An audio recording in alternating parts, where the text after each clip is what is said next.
সকলকে জানাই শুভ দুপুর।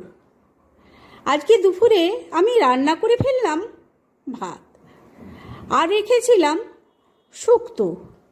আমি শুক্তোটাকে কাঁচকলা, সন্না ডাঁটা, বেগুন, উচ্ছে সব দিয়ে বানিয়েছিলাম। আর শুক্তোটায় আমি ভাজা মশলাও দিয়েছিলাম। শুক্তোতে ভাজা মশলা দিলে খুব সুন্দর টেস্ট আসে, সেই জন্য ভাজা মশলাও দিয়ে দিয়েছিলাম। আর রেখেছিলাম বাটা মাছ। বাটা মাছগুলোকে আমি ভাজাই রেখেছিলাম, সেটাও দিয়ে দিলাম। আর সাথে করে নিয়েছিলাম মুসুরের ডাল।